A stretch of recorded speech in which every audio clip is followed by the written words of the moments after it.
We entered the impact zone, Alex. There's been a murder. It's totally worth it main eventing now, by the way.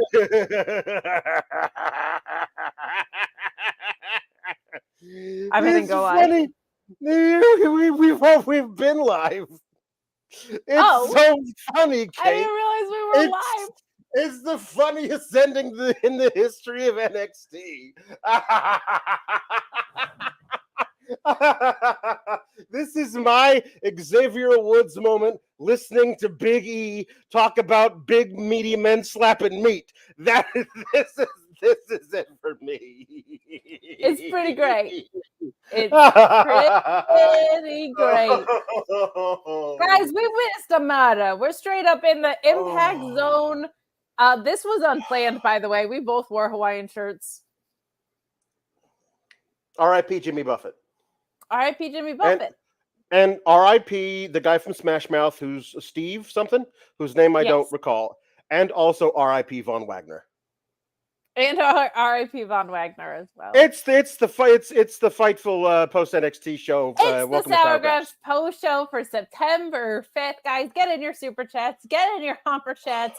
Leave a thumbs up ski on this video if you want more of Alex's maniacal laughter to start off programs, which you know you do. You know you do. Hey, we got some great Tecker stuff tonight that we get to talk about. My little Tecker heart is happy. But before we get into all of that, we will also remind you not only to subscribe to this video channel, but to subscribe to a Fightful Select. You got it right. If you were like, I wonder what they're going to ask me to subscribe to next. The answer is, of course, FightfulSelect.com. More and more CM Punk news going up. The potential plans of him going to WWE, what they could have been, might have been, would have been. So much more. And guess what, Alex? There's stuff other than CM Punk in wrestling. Did you know that? What? No. I was assured it was the only thing people were talking about. There's so much more. We had a great pay-per-view, kind of surprisingly, on Sunday. We had Payback right before that, so all sorts of news coming up. And out of those pay-per-views, busy wrestling week continues. We're going to Wrestle Dream and AEW. We've got, what do we call it? Paylane? We got Paylane coming up. Paylane. It's Paylane or Fastback or Toll Booth or Easy Pass. We've decided it's one of those things. It's definitely one of those. Don't say Easy Pass. We'll get like a weird sponsorship thing out of it. We don't want to give them any ideas. No, I wasn't spelling it with the letters E and Z. I was just saying it might be easy to pass through something. That is very fair. You got a context. It's true. It is the easiest way to pass by. But we've got so much more on FightfulSelect.com, including me and Alex doing pay-per-view post shows.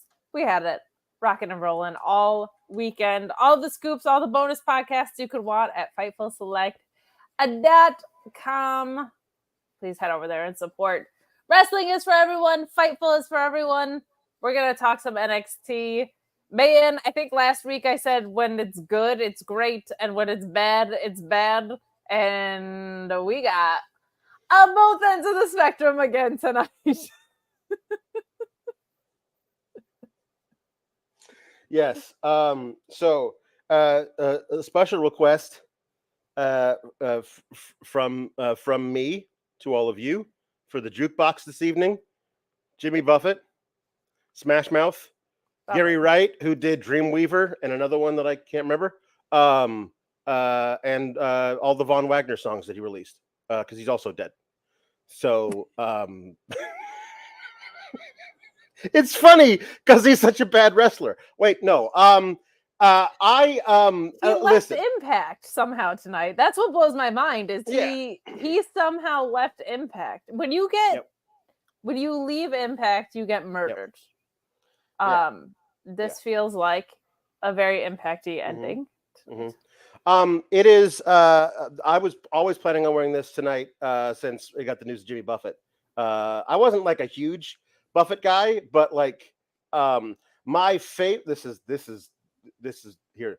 My favorite little like radio station on those little subscription services to listen to while I clean the house, which I've been doing all weekend, is Yacht Rock.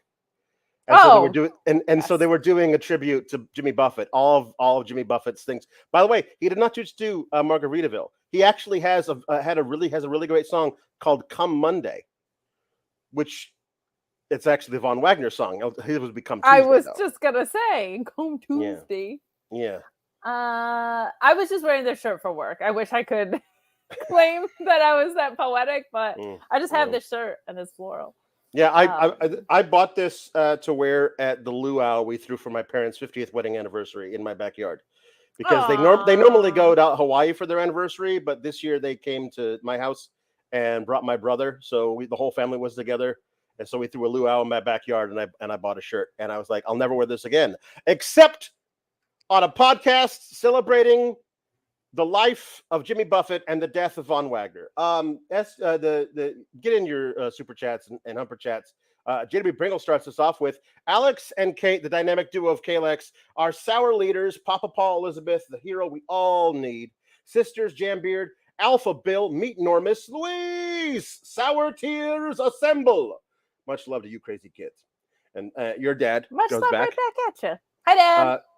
Says, happy September, SGS, the society with the best team, best council, the sisters, super moderator, Alpha, and Meat, and the prince of the SGS, JW Pringle.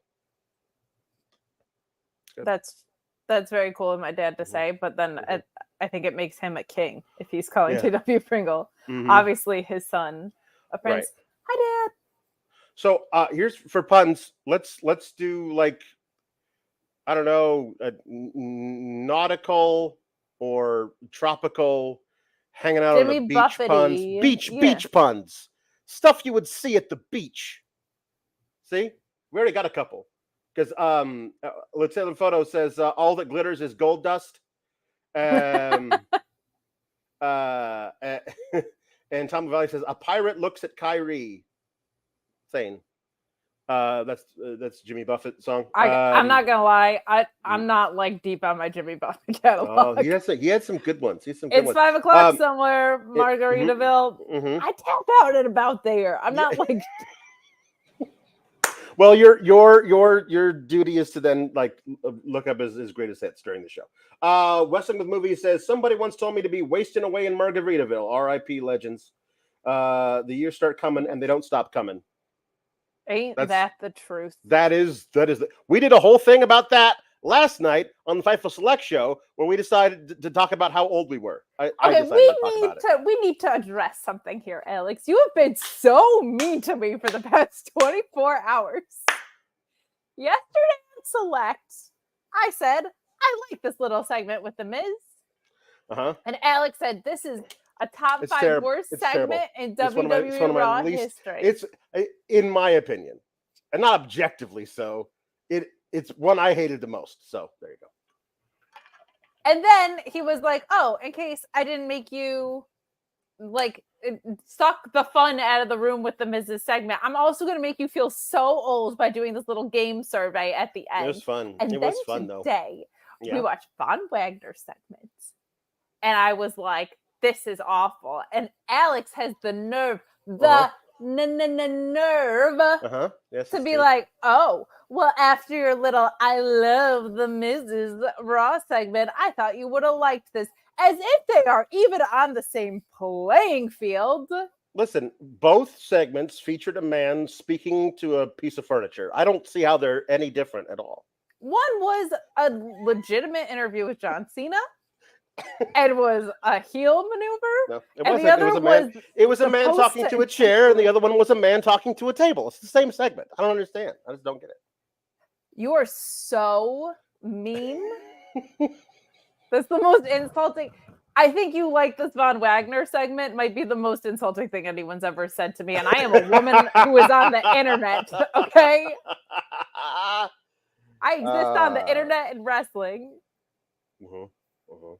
Yeah, it's true. It's true. Hang 10 Adam Page is a leader in the clubhouse. Got to beat Hang 10 Adam Page because that's great. That's great. The Buck Surf Lariat.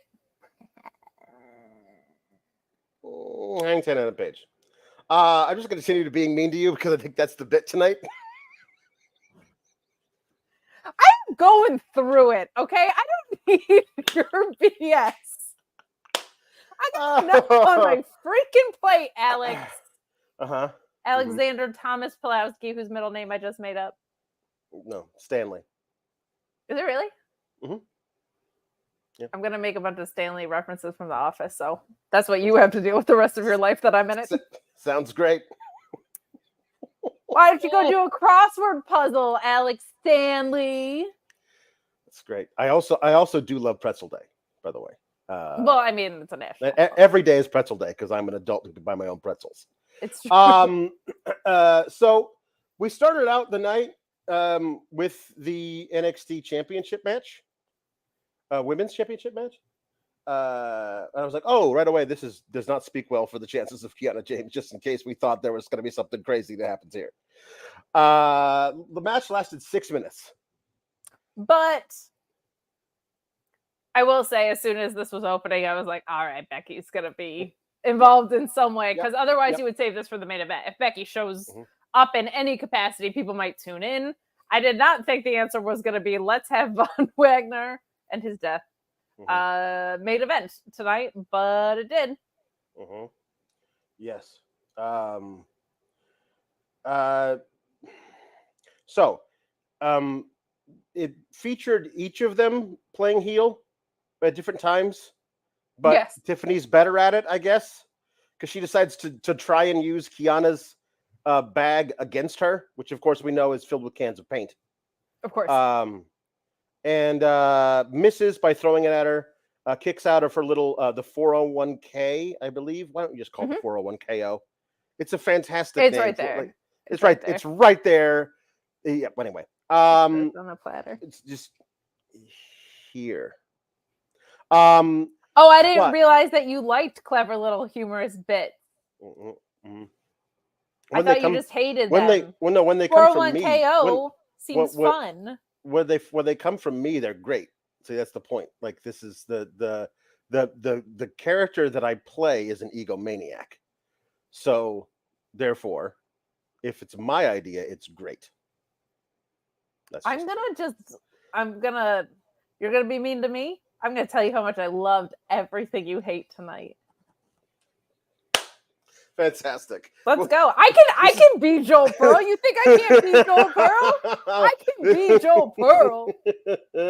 This is going to be a very long episode. If you're going to disagree with me on everything that I hate. Longer for me than for you, buddy.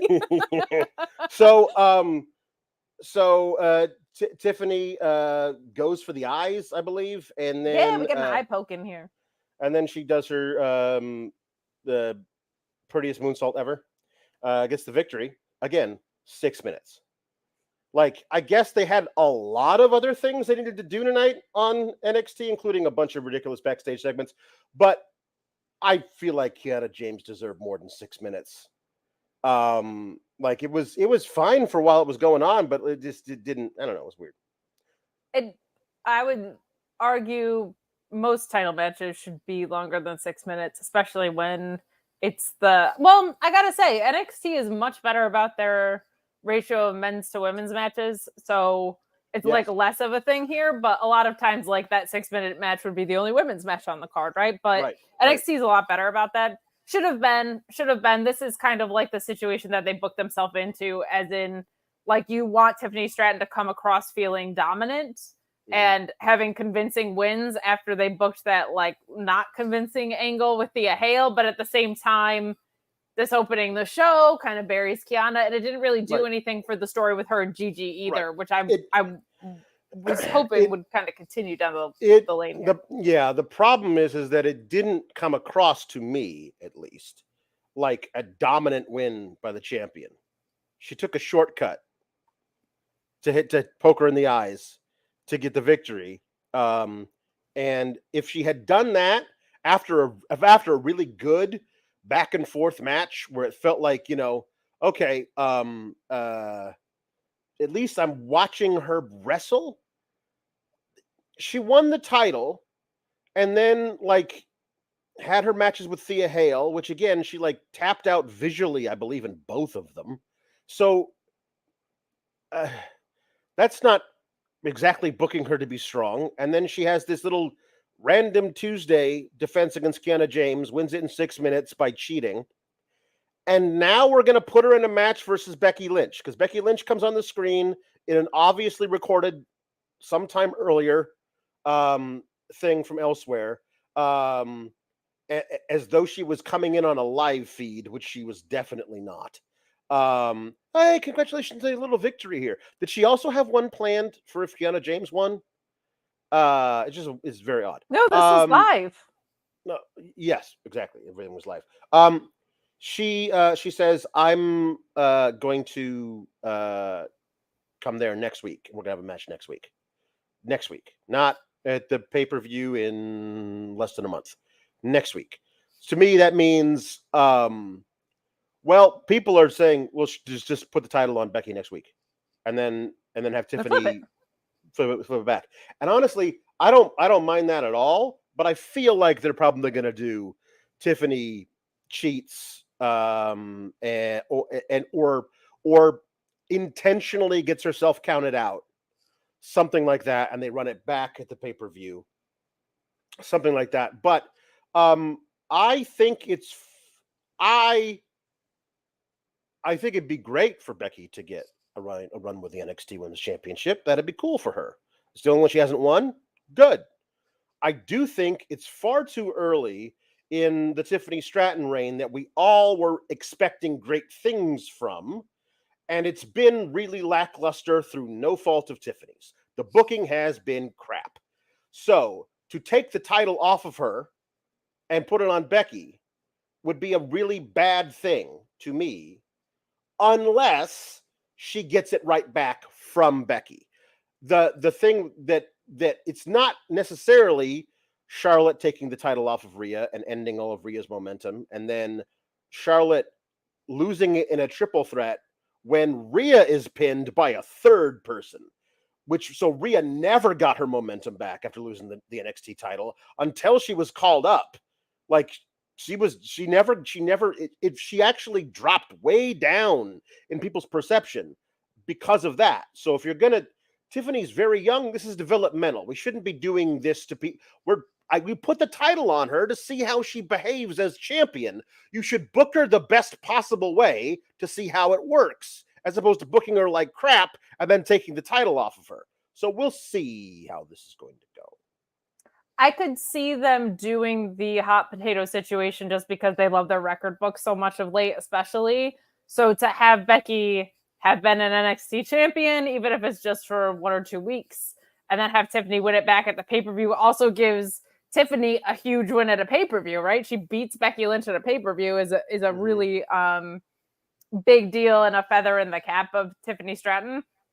Some things that I did like with this match, both heels got to be heels, which is actually nice. Like, I like heel on heel stories and I like face on face stories when they happen. This wasn't much of a story, but I like them entertaining the idea that it doesn't always have to be good guy, bad guy so often. So sadly, like, that's where we're at, to the point, like, we have to give credit to that, I feel. And I like that they leaned into this. Like, I like that it seems like Tiffany Stratton made an accidental error in a promo. She went out in the same episode and corrected it. And then Becky Lynch, by all means, like, feels like, we don't know any of these people, but certainly feels like the type of woman to be like, yeah, let's do it. Let's capitalize. Let's make it work. Yeah. Let's make it work. And I'm glad that creative leaned into that, because that's, it's kind of like a why not right now. Like, Becky's done with Trish. She's probably going to be fighting Rhea for the next, like, 4 months. In a couple of months from now, we're kind of stalled out on this in-between period with her. Mm-hmm. So why not do that? Why not go make a star even more so out of Tiffany Stratton and continue her down this path that she's been on? I also love Tiffany backstage today. Sincerely, like, a lot of those, like, she was not happy about this. Yeah. Like the blowing by, she was like, excuse me, and just, like, blew by everyone, like, no time to talk to you. She did really good. Like, she's really, really transformed this character. So good and bad in this. But I would say, just because you've been so mean to me the past 24 hours, match of the year contender between Kiana James and Tiffany Stratton. My God, what a masterpiece. Mako Satomura could never. Wrestling with Movies says Becky has earned being a Grand Slam champion. Agreed. Yes, she doesn't need it, but what if we get a killer NXT run out of it? I don't want one. I'm hoping they had all the NXT women comment on it because she gets matches with them, particularly Roxy, Lyra, and Blair personally. I think it is paramount in developmental to not screw with your developmental people. I don't think Tiffany's getting called up anytime soon. So she says in her little promo, I've been doing this for only 2 years. So like, yes, you're the greatest WrestleMania main eventer. Guess what? You did that before I started wrestling. So like that to me means we should be nurturing these younger people. There are like if Tiffany had been the champion for a year and then she fights Becky, absolutely put it on Becky. Do your whole thing with Becky and all the other women because you did everything you were going to do with Tiffany. This feels like it's barely started with Tiffany because of the really bad stop-start booking that WWE has done. And I don't feel like we should stop that and start, no, we doing this other thing. There shouldn't be, in my opinion, like a multi-month Becky Lynch title reign. The hot shotting it back and forth, I don't mind because I feel like it could be a good story. The other thing that I would say is I don't need like a feud between them because I think honestly Tiffany Stratton's main roster, if she sticks with this character, main roster person she's chasing is Charlotte. Like from the characters that they are, like that's where the money is. So this came about because of an accident, but if you're looking to build up somebody with her on the main, I feel like Charlotte's the one. But I want to see Becky against all those people in 2 years when they're called up.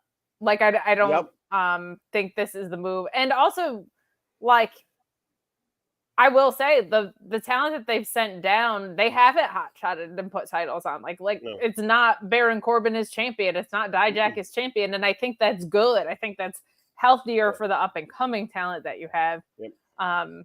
But we're also at this very weird place where now it's like up-and-coming talent and Ilja Dragunov.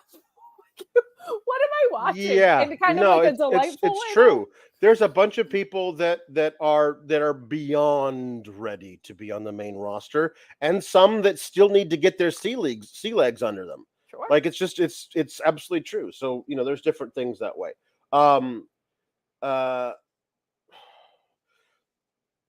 So let's just put all of these things together. The tag team division has an impromptu summit in the Diamond Mine dojo with this which by the way is just backstage. It's just backstage. It's just an area of backstage with a Creed's flag. That's all it is. We put the Creed's flag back up. Looks like we got the dojo up and running.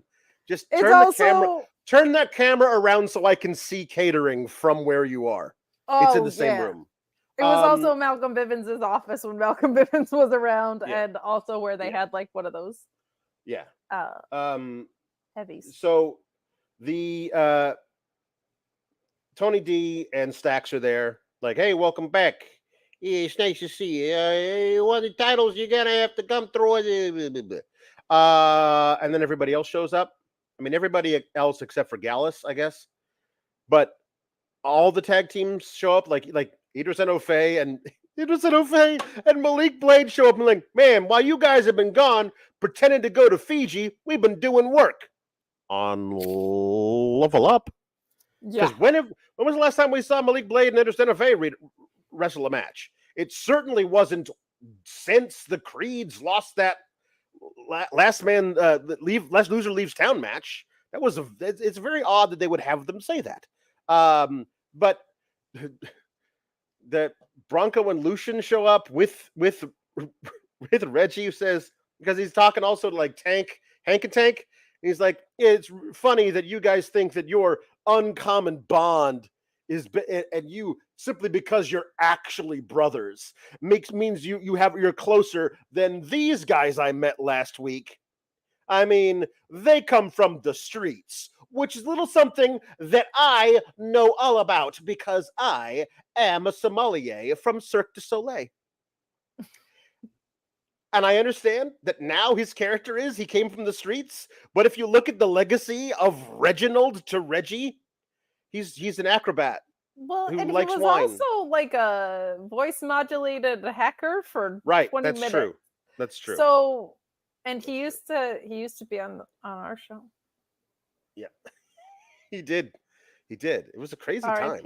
It was a wild time. It was a really wild time. We had a wild time. Like our show. It's true. Yeah. Yeah, no, that was weird to be like, oh, just because you're blood brothers means that you're brothers all of a sudden. Right. It's like, well, yes. And also they had some very intimate promos and video packages leading into this, like delving into their family history and their familial bond. So just missing that doesn't quite work because they kind of solidified the fact that is an authentic bond. Now I know all about the streets of Minnesota. The streets, they're mostly they're wide, so you can turn your horse and buggy around without having to do one of those 3-point turns. Grips, where have you been? Are you a young lion? Have you been on excursion? Where have you been? I've been backpacking through Siberia, just trying to fight some tigers and whatnot. You know, it's a thing I do every summer. I'm sorry that I haven't been around, but I decided I was going to go my usual backpacking excursion through Siberia, hunting Siberian tigers. Not a single postcard, Scripts? No, they don't have that. I don't know if you know this, but Russia's in the middle of something right now. Their postal service doesn't work so good. So got it. Well, we are happy to have you back. We've missed you so much. You used to be a weekly friend around here. How was your backpacking trip? Tell us everything. Well, mostly it was just me and I'm sorry. It was just me walking around. I had a bunch of Sherpas with me. They're fellas from the area. Most of them were named Vladimir. Not that one. That guy doesn't. He and I are not on good terms anymore. You're not anymore. No, you were. No, we used to be. I used to go and hang out with him, and every time I would go through Moscow. But he's turned into not really that much of a nice guy. So anyway, we're backpacking through Siberia, mostly just jumping over those streams and whatnot. Siberia is pretty nice in the summertime. It's not good in the winter. I do not recommend backpacking through Siberia in wintertime. But in the summer, it's not so bad actually. So interesting. Did you won all the fights with all the bears? Tigers. Okay. Yes, I won all the fights with the tigers. We only found one, and it was pretty old, on its last legs, but I won. So congratulations. Yep. My goodness. Are any plans to get back in the ring? No, I think that time's now behind me. I don't know. It hasn't been made public yet, but I asked for and was granted my release by the HBK. Wait, you've been backpacking this whole time. You might not even know. What's happened now? So AEW has a Saturday show now called Collision. Oh, is that true? Yeah, and it was. You remember the CM Punk guy? Oh yeah, I remember Charles.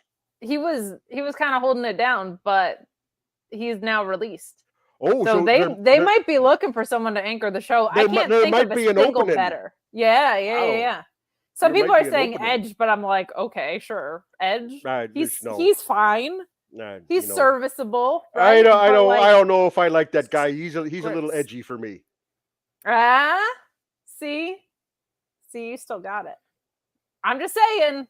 I think you could be the anchor to Collision in AEW. Well, I'm gonna have to see if I know anybody over there I can call and talk to, because I've never met this Tony Khan fella. But see if anybody I know that is working over there. I know what's his name, the Big Show. Is he still over there? Yeah.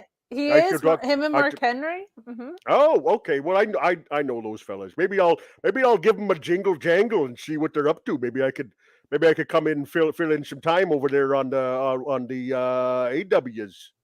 Jeff What's he Jarrett's called? there. Yeah. Oh, AEW Jeff. Collision. Yeah. You know what? I never liked that guy, Jeff Jarrett. You did? Nah, he's a carny son of a bitch. You could tell him I said so. Oh my gosh. Well, hopefully we'll see you tell him in person on Collision on Saturday nights. That sounds like a marquee program to me. Okay. Well, you know what? I'm gonna go ahead and see if I can find their numbers somewhere. I got to go see if I can find my Rolodex over there in the den. But if I could find their numbers, I'm gonna definitely give them a call. Thank you for pointing me their direction there. You are so welcome. Please keep us posted. We love you so much here, Scripps. All right. Okay. Bye. Bye. What happened? Oh my God. Alex, It's been such a long time. Was it Scripps? It was Scripps. What's he been doing this whole time? He's been backpacking through Siberia. He used to be friends with Vladimir Putin. I've found out so much. Not on good terms right now. Not like he doesn't think Vladimir's such a great guy. Understandable. I think he's going to be the free agent ringer that Collision needs. Wow. Yeah. Wow. That would be really good. Scripps, Samoa Joe. You see that moonsault based offense? Walkaway spot? 100% in. That'd be some good stuff. I think so. Anyway, so not only did those guys show up, but the Los Lotharios showed up. They're not the Los Lotharios anymore, but they decided to get into a brawl. And all the tag teams were there, got into a brawl. So maybe they're the next people to challenge Tony D and Stacks. Louise thought that AOP might show up here. Since Paul Ellering was spotted in Orlando.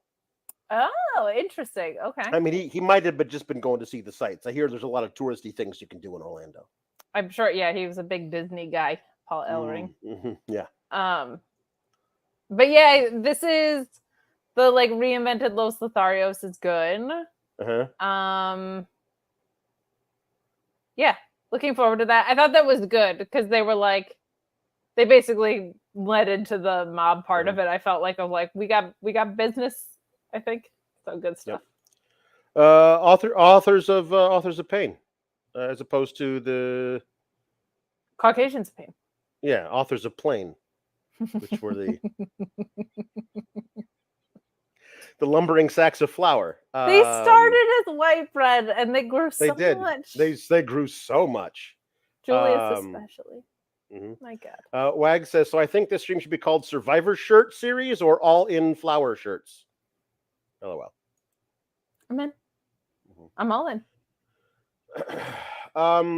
Ilja Dragunov defeated Oro Mensah. This lasted a lot longer than I thought it was going to. Oro got in a lot of good offense. Ilja Dragunov eventually murdered him with a headbutt. I'm obsessed with the metaphor, but oh, who wouldn't be?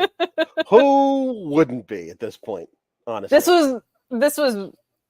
I think I don't want to be controversial.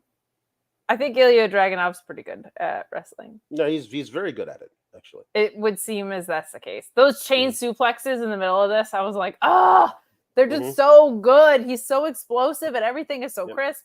And he made Oro Mensah look really, really, really good in this. It was good for him to get in some offense against someone as menacing and great as Ilja Dragunov is. And I want to hang out with them so bad. I want to be the Meta 5.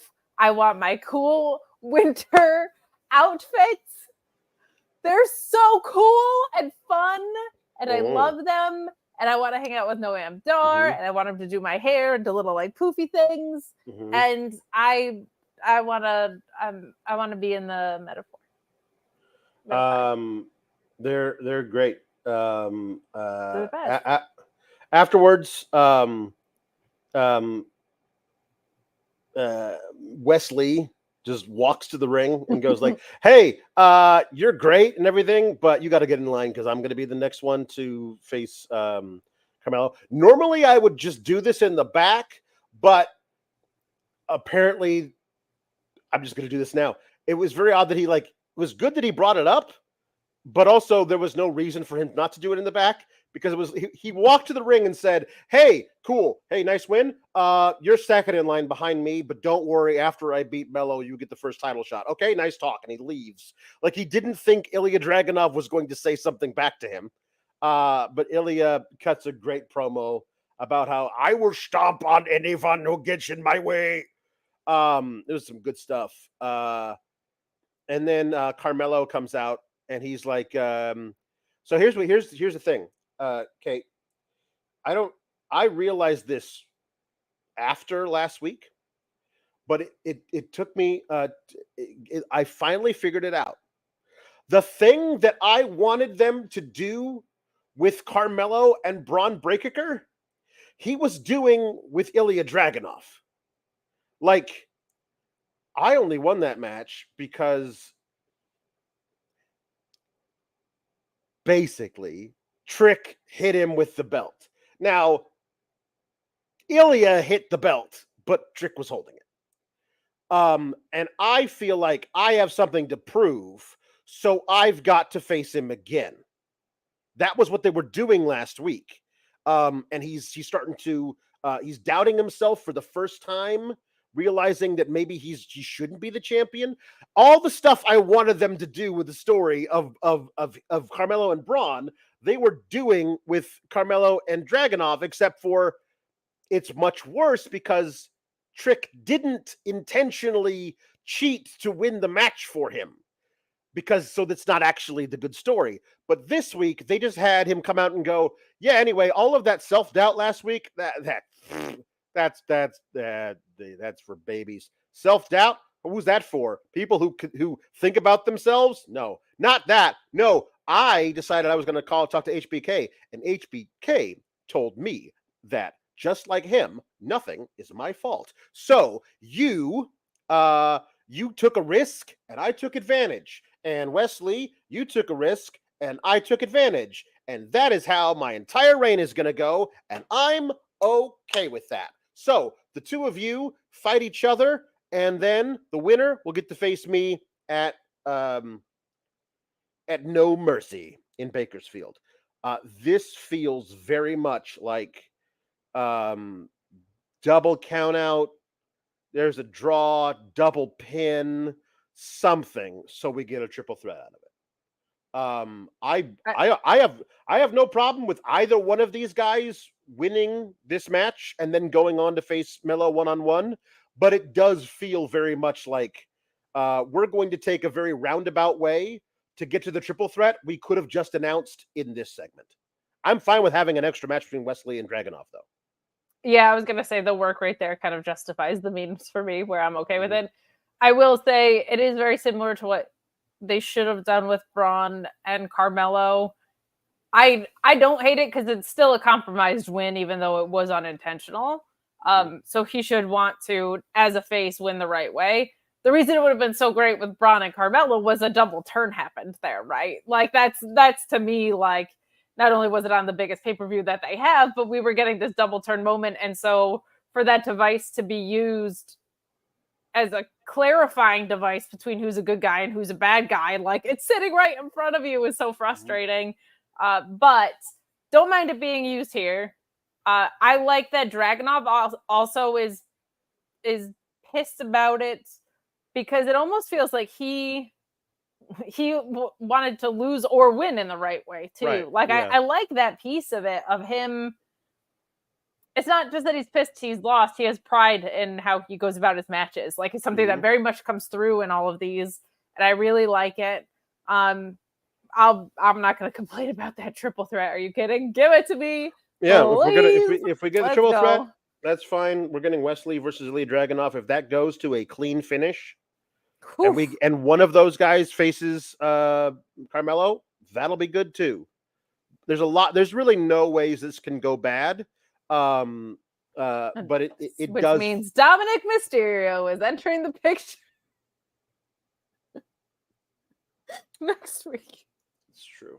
That's what I thought about Tyler Bate and Mustafa, but no. Then they were like, Dominic's in it for some reason. They ruined everything.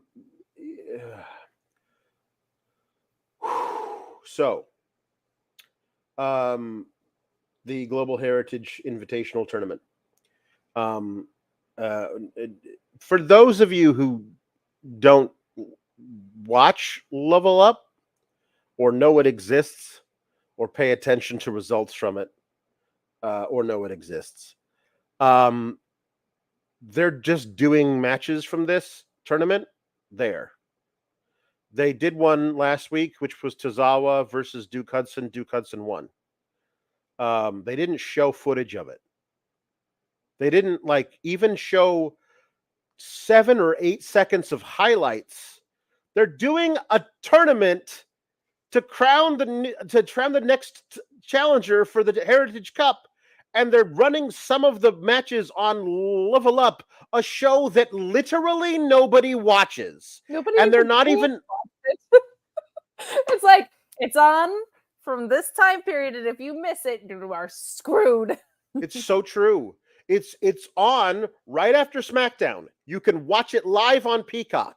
You cannot watch it on demand until 2 weeks later. You have to watch it live. There's no such thing. There's no such thing as DVR on Peacock. You can't watch it. If you miss the first window, that's it. And they don't even tell us, they don't even show us highlights of it. That's ridiculous. It's the NXG one, for God's sake. It is. So Duke Hudson won. So Duke Hudson has 2 points. And Joe Coffey has 2 points. By the way, Joe Coffey versus Tozawa this weekend on Level Up. So Tozawa is in the tournament and will have one of his matches in the tournament on TV. I believe he versus Nathan Frazier will be on TV. But the other ones will be on shows nobody can even watch. I don't.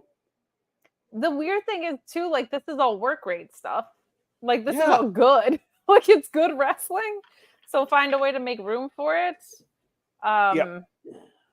It seems silly to bury world-class matches on a program that you can't watch. When did they do this? I watched the entire show. When did they show highlights of the match of Tozawa versus? Right before it, maybe? I don't know. I saw clips of it, but it was not a video package about it, which is what it should have been. Anyway, I don't know. I missed it. I was watching the show. I have missed it. It was right before it, but it wasn't a before Duke watched out. Okay, great. Nathan Frazier won. He won. It was good. It was short. He won. He had his Phoenix Splash. It was a good Phoenix Splash. It was a good match. Duke Hudson beats Tozawa, and Duke Hudson doesn't win another match probably.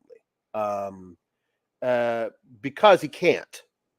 Because if he wins another match, he'll have 4 points, and Nathan Frazier has to have 4 points to win. So he has to beat Duke Hudson and Tozawa, which he will. Or they just did a draw gimmick, so I don't think they're going to do another draw gimmick. Right. So it's just the way that they work. So fine. Joe Coffey and Tozawa have to go to a draw, otherwise Joe Coffey wins. When you do Nathan Frazier and Joe Coffey in the first match, and Joe Coffey beats Nathan Frazier and goes up 2-0, Joe Coffey can't win another match because we all know Nathan Frazier is winning that side of the bracket. Win this, yeah. So when you just have that be the last match where they both have 2 points or they both have 3 points and the winner wins and goes on to the final, it's so much better that way. At least I feel we're definitely getting that on the other side of the bracket. Yes. With Pete Dunne and Tyler Bate, which is going to be awesome. Yeah. By the way, Nathan Frazier is the Flash. His thing now is that he runs so fast that he nearly decapitates himself during matches, and has decided to make him run faster. Alex, I feel like that's a risky little game. I do think so too. Yeah. I think you should actually hold on a second.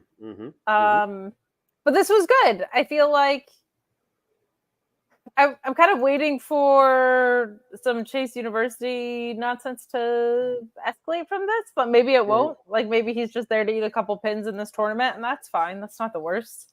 They showed the clips during Duke's entrance. Yes. Okay. Yeah, I remember. Like then all I'm hearing out of my ear as I'm doing other things, because I have other things to do, Kate. All I can hear is Duke Hudson's music. They're not saying, "Oh, everybody, now stop and watch these clips from the." I'm so angry. What else is new? Well, it's also just don't run your NXG1 on level up. It's weird. There's a disparity between sides of the bracket. I'll put it that way. I feel like that is true. From a work rate quality, but that's not to say that the B block is bad by any means. It's just the A block is like extra fire. But this was fine. This was short. This one probably should have been a little bit shorter. This was what it should have been. Luis helping me out by saying they showed the clips, but Booker was doing his normal, usual thing. So when he does that, I kind of try and tune it out because it makes me so unnerved.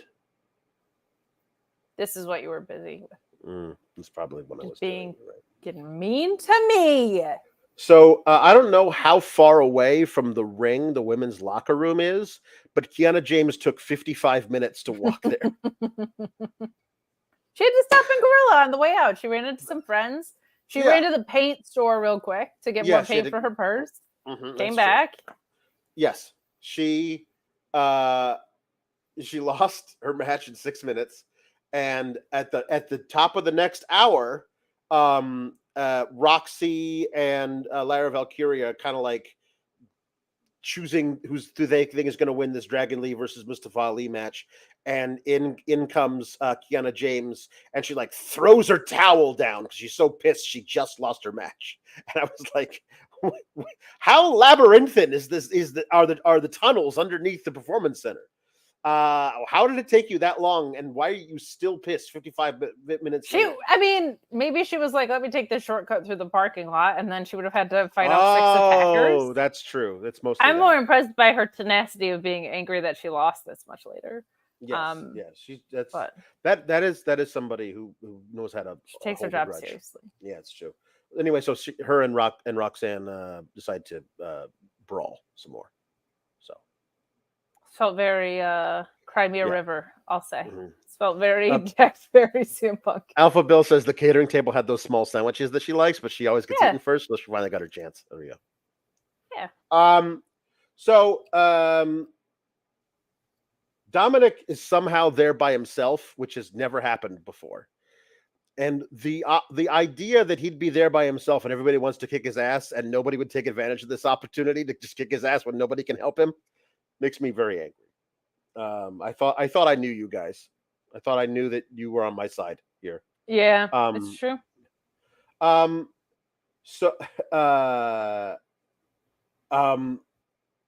he has a purple referee shirt that I guess he says his mommy gave him. Well, yeah, because Judgment Day loves purple. Right, purple. It's true. And then as he's walking out, he's like, "Hey, Carmelo, how's it going? Boy, it sure is hard being a champ. Am I right? So I heard next week they're gonna decide who's gonna be your opponent at No Mercy. I'm on my way out to the ring to choose.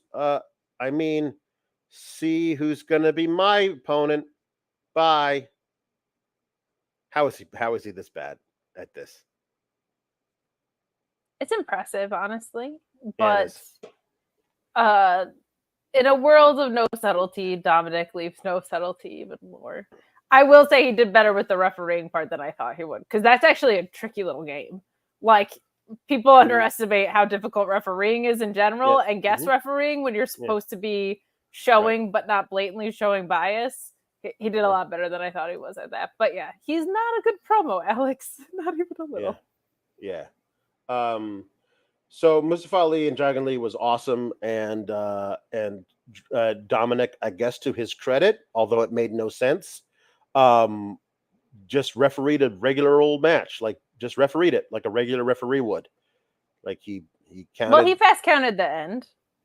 No, but until the end, he was just refereeing a regular match, which allowed us to get a full match worth of great shit from Mustafa Ali and Dragon Lee. They were beating the crap out of each other. Mustafa Ali did a buckshot lariat over the corner of the announce desk. Like, what? There was some really great stuff in this match. Like tornado DDTs, like there's some amazing stuff. The 450 where nobody was home and then he just like rolled through into the Liger bomb was awesome. This match was really, really great. And the thing that was actually like Dominic's kind of handcuffed with is who would want to face either of these guys? Like, I know the story is there with Dragon Lee, but like, I know what I'll do. I'll fast count so I get to face Mustafa Ali is like, that doesn't work either, really. So that part of the story doesn't work for me because there's not like an overwhelming advantage to facing Mustafa in any way. But the match itself was great. Really, really refreshing to see. It does bum me out that it feels like they scrapped the campaign character kind of altogether. But like, the work rate being much higher has made this a much easier show to watch, even though the booking is still all over the place and the creative's not great. Like when we get matches like this, it feels like less homework. Right. So this is awesome. I'm glad I get to see Mustafa Ali wrestle consistently. He's such a skilled performer and so great at this. And I love just little things like his facial expression at the end where he was like, knew he got the fast count, but also knew that means he has Dominic. Like he's just such a good storyteller, man. Like every ounce of his performance is so expressive of the story he's telling all the time. Really, really great. He's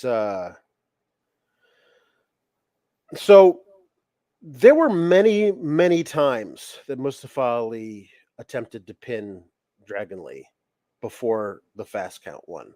Were there not? Why didn't he fast count at the beginning? At what point did Dominic decide during the match, oh, I definitely want to face Mustafa Ali and not Dragon Lee? I mean, that's all these matches though, right? Like nobody ever fast counts the first time around because they're trying to appear unbiased. But Dominic's not that subtle, as we've said. If he's decided he wants to face Mustafa Ali, he's just going to fast count every time Mustafa Ali pins him because he's dumb and not subtle. So it just doesn't make any sense to like at that. I just would want a moment where Dom decides I want to face this guy. Like have Dragon Lee like really get up in his face at one point, and he barely did, like ever. And so it was kind of odd. Anyway, so he fast counts Mustafa Ali. Mustafa Ali is like, hey, cool, I won. But then, like, when Dominic raises his hand, he's like, wait a minute, this means you think I'm going to be easier to beat than him? And slugs him in the face. And he goes to Dragon Lee, listen, dude, I'm sorry that he screwed you. But I get my match that I want. And and it's been a long time coming, right? Like there's been all of these barriers standing in his way. So he's going to take advantage of the fact that this shot is there for him because he's been held back so many other times. That's good heel motivation stuff. Kind of makes it feel really justified. But I loved him being like, you're not a referee anymore, slugged. Can't believe he thought that I was the easier option was a really, really fun touch. He's just the best. Right. He's the best.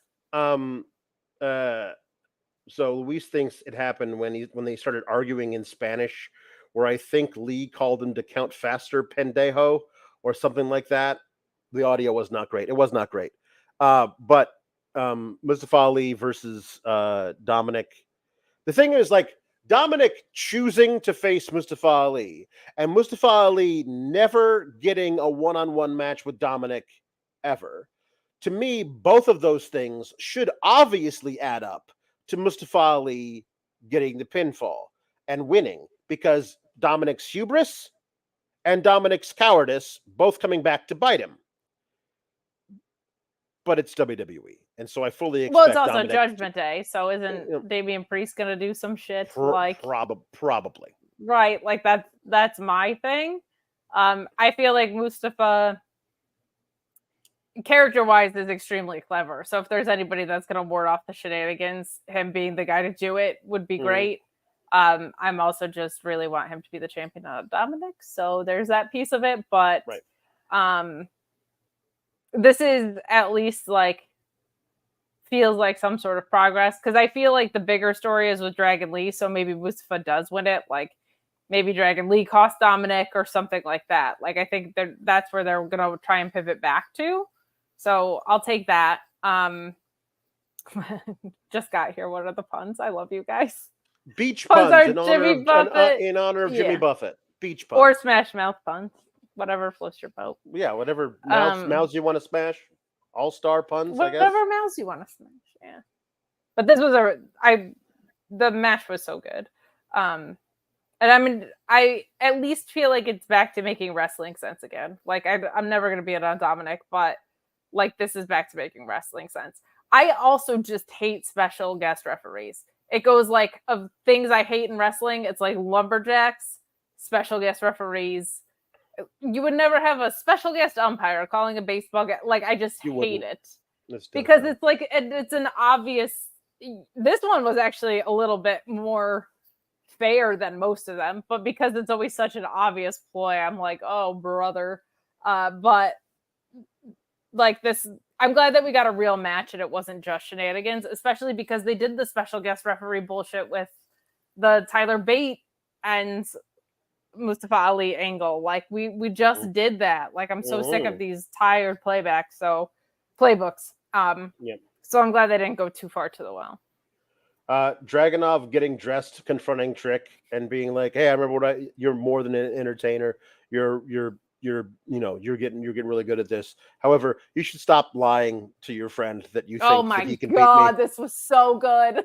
It's not good for your relationship to lie to your friend that you think he can beat me, because you can't. You know he can't. I know he can't. Yeah. This is some good. So Dragunov's great. Good. He's just so great at this. I loved it because it was so sincere. Like, look, it's wrong of you to lie to your friend and pretend he can beat me without your assistance. Yeah. He's just the best. He's so great. He's so great at it.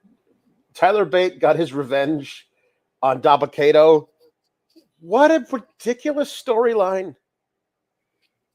You have Dabba-Kato come far out of the way. It's just like, what are we doing? It feels like there's like 4 or 5 people who are writing separate stories for everybody, and like at some points they forget, oh, we were supposed to choose between 2 of these storylines and we decided to do both, because Dabba-Kato attacking Tyler Bate for no real reason and insisting on coming back to attack him over and over again.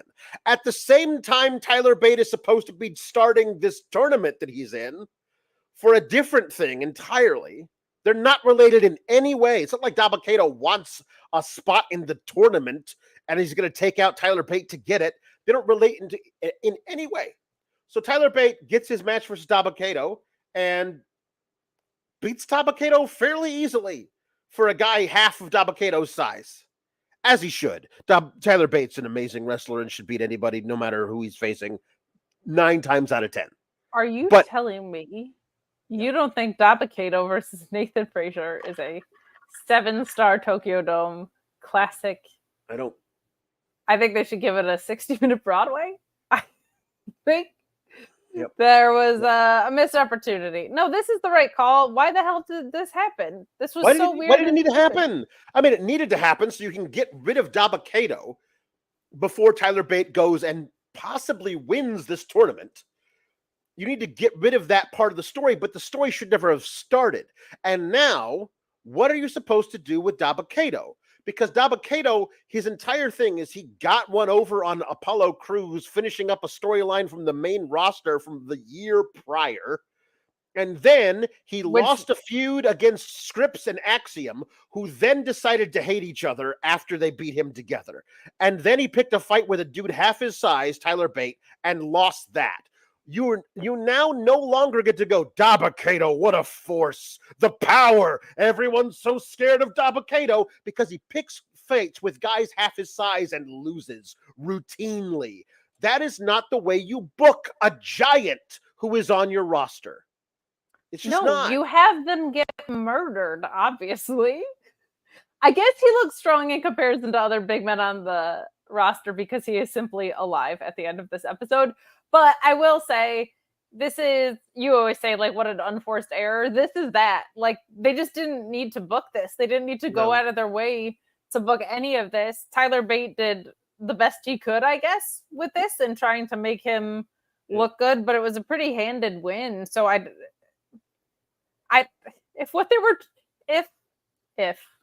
what they were trying to accomplish was, you know what, Tyler Bates not the biggest guy in the world, even though he's a big, strong boy. We need to have him beat a giant so that we can make him feel more believable. That's not what this is. Tyler Bate is extremely believable. He's one of the best wrestlers in the world, even with this silly little yogi gimmick. He's pretty damn good. He's also realistically like been in the title picture before. His match with Bron was fantastic, right? So it's like, we're already bought in on him if that's what you were going for, I guess. I don't know. But there's not like a lot of acumen in beating Dabba-Kato. This was not like Omos has never really looked great, right? But like his best match was that one against Seth Rollins, because Seth Rollins was like, I know how to make you look really good in this. That's not what this was. And it's not because Tyler Bate couldn't do it. They just didn't have the room, desire, length of match, story at all around it to allow for such a thing. So I don't know what the hell this was supposed to accomplish. This was a very weird turn and a story that didn't need to happen. Like just odd. Yeah. Tyler Bate getting up for the airplane spin was probably the highlight. The highlight, yeah. But yeah, he beats him. Just straight up beats him with an amazing looking spiral tap. He's amazing. Like he's so good. He's so damn good. It's ridiculous. Luis says, because it's WWE, my guess is they did this thing with Dabba-Kato for the adversity, or just adversity, because it only Cody faces adversity. Yeah, no, he still has his tatas intact, but he's a heel. Heels don't need that. But yeah, that leaping corkscrew senton is ridiculous. Tyler Bates is amazing. He still has his tatas intact. Aren't you so proud of yourself?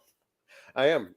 My jokes are good when I do them. If The Miz ever said anything like this, it would be terrible. True. The Miz would never be that clever. Clever? He interviewed an invisible John Cena on Monday. Oh my god! Extremely clever.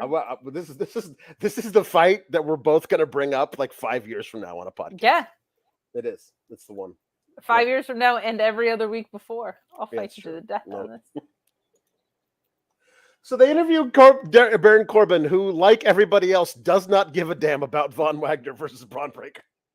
He looks like goes, I don't care. I don't really care. He goes, maybe I'll pick up the scraps, which was fantastic. He's like, I got boats to go set on fire, okay? I don't have time for this. I got to go burn some pirate ships down.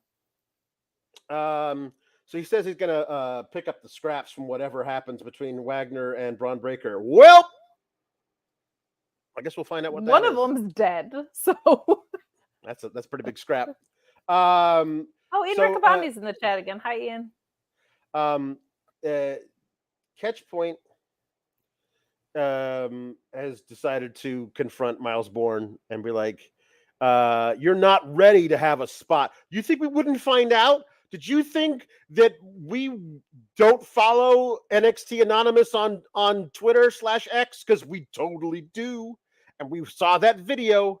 And whatever you want, horse girl. I'll totally be part of your little team." And they were like, so you wanted to be able to wrestle on NXT TV. Okay, fine. You get your chance next week, and it better be good. And they leave, and Miles Bourne goes, it will be good. And I'm like, okay, cool. That was all right. I'll take it. All right. I'm an eye catch point. They're fun. Eddie Thorpe losing his mind in the parking lot after losing to Dijak, and he declares war on Dijak. Cool. I love it. Let's watch more of these guys fight each other. It's good. Yes, it's good please. Stuff. It's good stuff. It's good stuff. So then we get okay.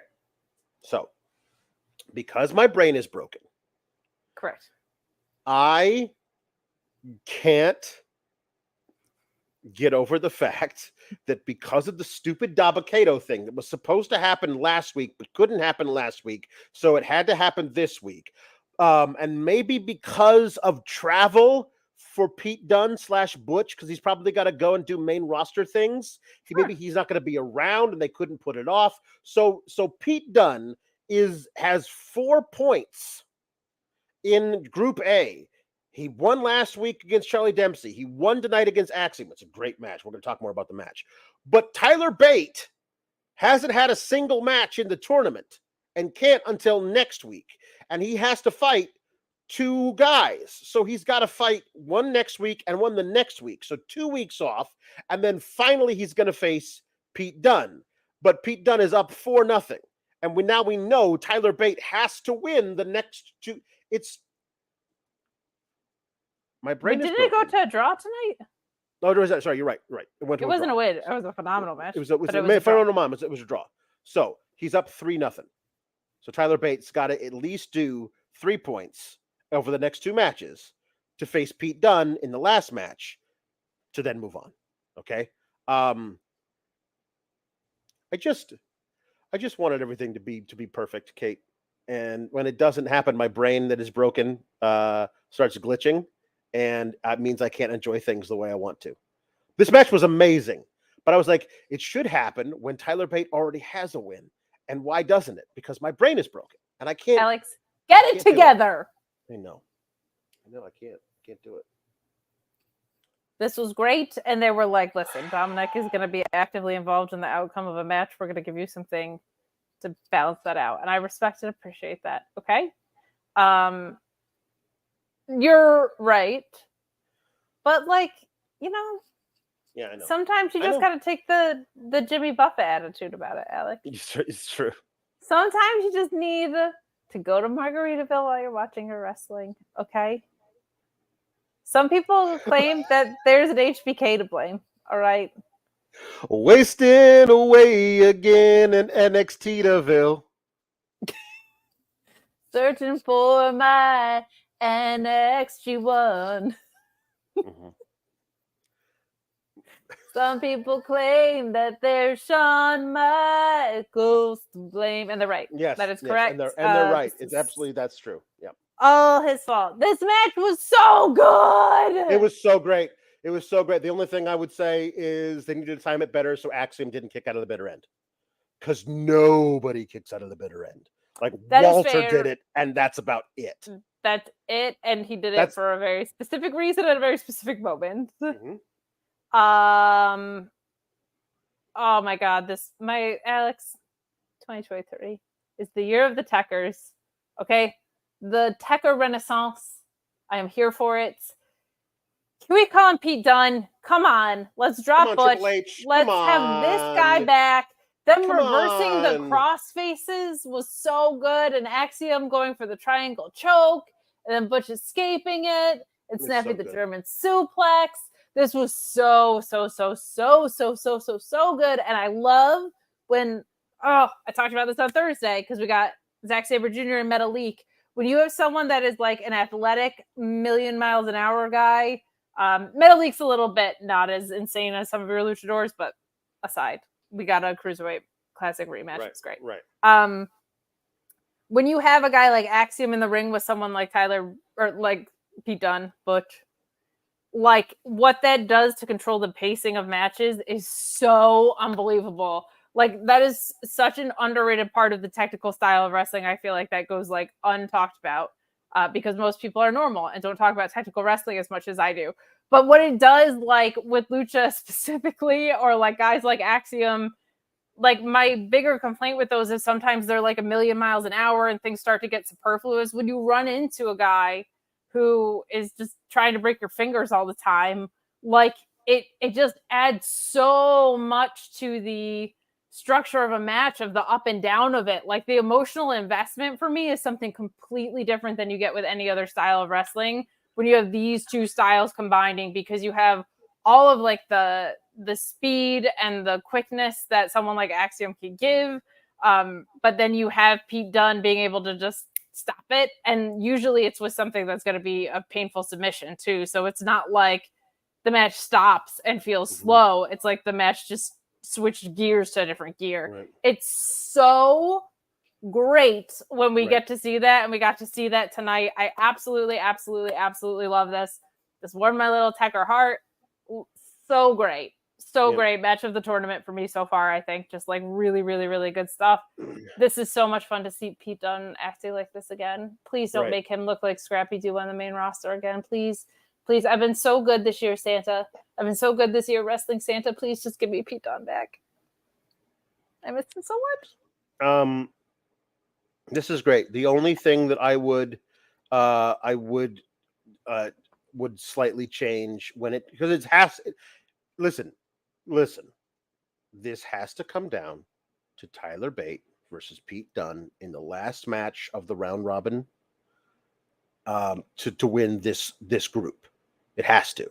Like if you're like, oh, so Tyler Bates got 3 matches left, and the first one is against Axiom next week, and the second one is against Pete Dunne, and the third one is against Charlie Dempsey. I swear to God, no. It has to come down to Tyler Bate versus Pete. Okay. And it's got to be a thing where like, because it's Pete's now got 3.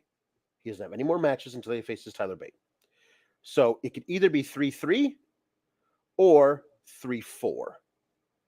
So if Pete Dunne beats Tyler Bate, then he goes to the finals. He would win 5-4. But if they draw, then then Tyler Bate wins. So Pete Dunne, like absolutely killing himself to try and beat Tyler Bate in 12 minutes, is going to be one of the best matches of the year. Like it's like not just outlast him. I gotta beat you, pin your shoulders to the mat in 12 minutes. And you remember the matches these guys have had in the past. This is basically going to wind up being Dunne Bate 3. They're tied 1-1.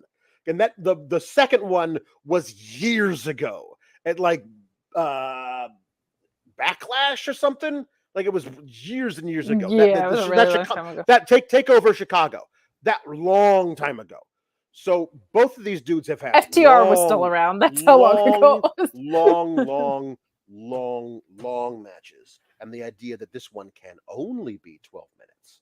And Pete Dunne, who is not usually a fast worker. He likes to work on you, hurt you over time, but now he's got a time limit, and he must pin Tyler Bates' shoulders to the mat or submit him within 12 minutes. And all Tyler Bates got to do is last. That's an amazing match. Oh, God, that's so good. It would be so great. I hope we get it. And I hope that, like, to be honest, I feel like it's so interesting if Pete Dunne wins. Mm-hmm.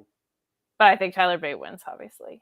Yes. But I would love for this to continue. Like, if they're not going to be doing any Brawl and Brute stuff, like, have Pete Dunne stick around for a Heritage Cup challenge. Like, why not?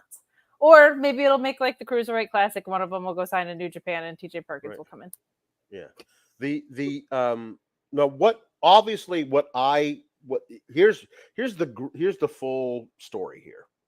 I want the Tyler Bate and Pete Dunne thing to go to a draw. Like Pete just can't beat him in 12 minutes, but that means that Tyler Bate still moves on. But that's not enough for Pete Dunne, because Pete Dunne's never forgiven Tyler Bate for winning that NXT UK tournament.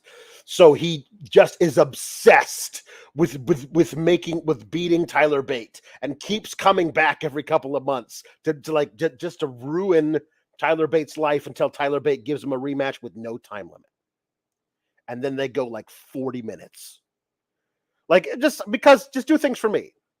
Sean, come on. Do things for me. I know you have me blocked on Twitter. Just listen. Do things for me, Sean. Come on. Wrestling, as I've said over and over again, is something that should be interpreted in absolutes, and everything that gets booked should be to my liking. Yep. What are all of the ways NXT can ruin this match? I think we should write a full essay. Dabba-Kato comes in. So true. So true. Dabba-Kato, Dominic Mysterio, New Alliance in NXT comes in too. Yep. Tyler Bate versus Pete Dunne should not just be the last match of the group stages. It should be the main event on that episode of NXT. It should be. 100%. Yeah. So JC Jane is showing Thea how to do her makeup like a bad girl. And Gigi's like, I know JC, and she's no good, and you should get away from her. And Blair's like, so anyway, I'm here, and I'm sticking my nose into this. And then Thea tells off Gigi, and Blair's like, skedaddle. And I don't know why Blair left the way she did. just so now I guess we're headed further towards Blair and Gigi more. Like, we got it in that 4-pack a little bit, right? But also, but Gigi and JC will never stop hating each other, kind of a thing. And they're like fighting over custody of Thea, who wants to be a big girl. And so she's like, you can't tell me what to do, Mom. And Blair decides she's going to cost Gigi and Thea Hale have a match. And Gigi loses because Blair attacks her on the outside, and then has to tap out to the Kimura, which again is the one move that they've taught Thea Hale. So part of the issue with the Thea Hale heel turn to me is I don't like it from a story perspective, but it makes enough wrestling sense that I can just say, like, that's a taste-wise thing, not a wrestling sense thing. Right. Her moveset, though, is very underdog babyface. Like very, all of her in-ring, because they spent so much time honing her to be that, and then they pretty quickly turned her heel, which is fine, but, like, between her size already and the fact that, like, that one submission is kind of the only, like, menacing move that she has, everything else just reads very face to me. Which you could make the counter argument, this is developmental. Now she's going to go develop that side of her, which is fine. But she reads as plucky underdog still to me from an in between the ropes thing, but that's okay. She's very young and getting better week over week, and that's what developmental is for. But it becomes a little bit weird in the story. GJ is such a fantastic dance partner for just about anybody, though. I think she made a lot of this work a little bit better than it probably had to. But I will say the fact that we basically have Gia from Full House and Gigi versus Gia is some good stuff. I'm expecting Stephanie Tanner to come in here at any point. It's going to get wild. Yeah, it is going to get wild. So true. Stephanie Tanner versus Blair Davenport. Book it. Yeah. So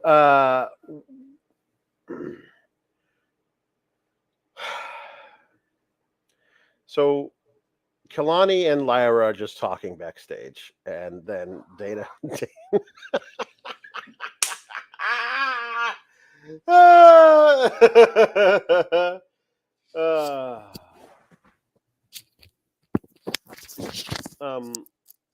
Alex, I forgot to mention that Booker T was talking about Miley Cyrus because Thea Hale was trying to not be like a wrecking ball, man. Like, so yes, talk about Dana Brooke. It's not even just Dana, though. It's a lot, Dana. It's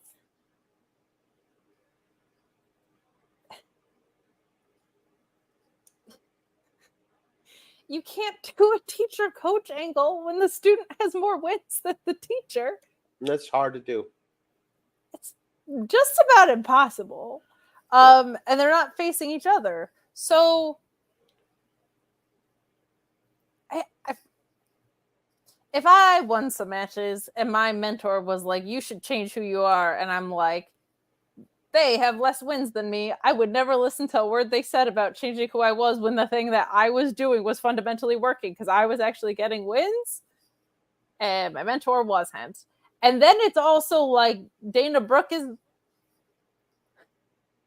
She's like, came back as a face, and then 1 week she had cat ears, and then she was dark and twisty, and now she's like this like bestie mean girl frenemy. Like she's somewhat different every week that she shows up, and there's nothing. I'll put it this way. The framework that they're going for is basically what we got with Meiko Satomura and Roxanne Perez. And that was awesome. And it's because Meiko Satomura is already a legend in this business. It's because she was a badass in the ring who had some wins behind her, if I recall correctly. It's because Roxanne is a plucky, rising star at this point, baby face with like the whole world in front of her. And of course that woman's going to want to learn from Meiko Satomura. Yeah. Why on earth she wants to learn from Dana Brooke, who the first thing they did when she got back here was bury her on commentary. And they didn't give her this is why when people are like wins and losses aren't the end all be all. It is when you're doing shit like this. How am I supposed to buy that Dana Brooke? Like, I have issues with her in ring a little bit, and her character's been erratic and all over the place. But like, if she was winning and squashing people, I would be like, well, you're telling me that she is out here being a dominant workforce in this place. This makes no sense. Does Kalani have 2 wins? I think 3. Didn't she have 3? Because if it's 3, I believe that's more wins than Dana Brooke has ever had on Raw, not including the 24/7 in her entire career, not just like in NXT. Like she does not win on television unless it was the 24/7 title match. So this is ridiculous, but her like being super overprotective and jealous and like having a problem with Lyra, it's so, all of this is so odd, and like Kalani's caught in the middle, doesn't know what to do about this, and so now we get Dana versus. The thing is, of course, Kalani knows what to do about this. Of course she does. Why would you listen to Dana Brooke regularly, and especially when you have Lyra Valkyria in your corner, who was just facing the Raw Women's Champion and putting up a hell of a fight? It's a very obvious path. And God bless Lyra Valkyria for being like, I don't know why you got a problem with me, because she played that about as well as you could in that situation. But God, it's just like, it's such a simple tale as old as time story, and it's one that I love when it's done right. Like I love the relationship story. It's awesome. I'm a New Japan fan. Like it's all we got is young boys and lions graduating into things. So like to see it booted this hard is just perplexing. I feel like the whole Sting and Darby Allin deal wouldn't work as well if instead of Sting it was Barry Horowitz. I feel like for a lot of reasons. You know, like it just wouldn't. It wouldn't.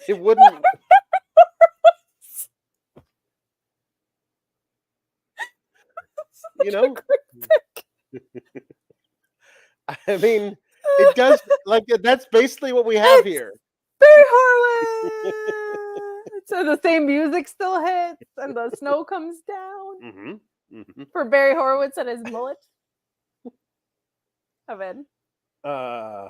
Anyway, you know, like forget Joker Sting. I want Barry Horowitz. Yeah. What is a Barry Horowitz? Oh, Louise. He's a legendary jobber from the late 80s through early 90s. He looks like the guy from Tiger King. Go look up his mullet. It's pretty impressive. Yeah. What's a Barry Horowitz? Iron Mike Sharp might work. Yeah. Pat yourself on the bat for that one. Pat yourself on the back for that one.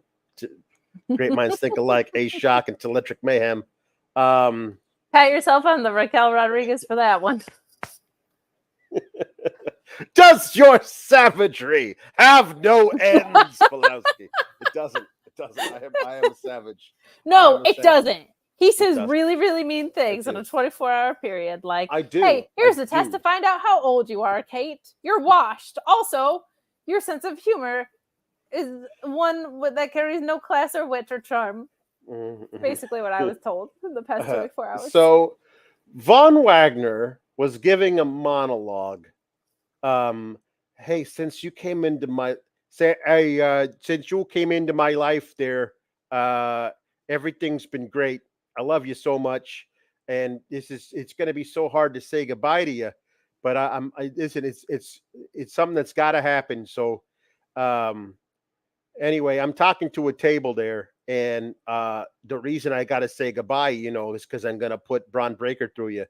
Anyway, so, yep, ready to do it. Bron's going to get his ass tabled. All right, Mr. Stone, let's go and do this match there. What? What was this thing? Kate. Yeah. I would think after Mrs. Antics last night, you would think that Von segment was hilarious, was what was in my DM. Yeah. Yep. I almost unprofessionally and summarily walked out of here. You did. And only the fact you would compare this to what The Miz did yesterday, because they actually thought this was funny. The Miz came out. He says on Miz TV, it's got to be John Cena. John Cena's music hits. The crowd bites because they're idiots. And then the camera follows John Cena because you can't see him. See, that was the joke. Right. And then The Miz has an interview, and he delivers John Cena's skull-crushing finale with great timing. And The Miz does this as a heel tactic. They thought this Von Wagner segment was actually funny. Right. I did not think it was actually funny, nor did it do anything to further a story or heal up the crowd. This is the one thing that they have. They went to urbandictionary.com and learned what tabled meant. They thought it was a hilarious double entendre, and that is Von Wagner's whole character after we learned about his brain surgery. They just finished that. That's not even in the forefront anymore. And you have the nerve to put them both. All I'm saying is both umbrella. men were talking to pieces of furniture. That's all I'm saying. And all I'm saying is there's one man here who is getting rude, and it ain't me, fella. Yep. You know who never treated me like this? Roddy Strong. And Ricky Rainbow. Well, he can be pretty biting sometimes. You never know. You never know. Yeah, but he's a mystery wrapped in an enigma. Yeah, so I don't even know if he might just be being cheeky. That's true. He could be being cheeky. It's true. Scripps would never treat me like this. Pretty much nobody else in the SJS would treat me like this except for you. Yeah, this is true.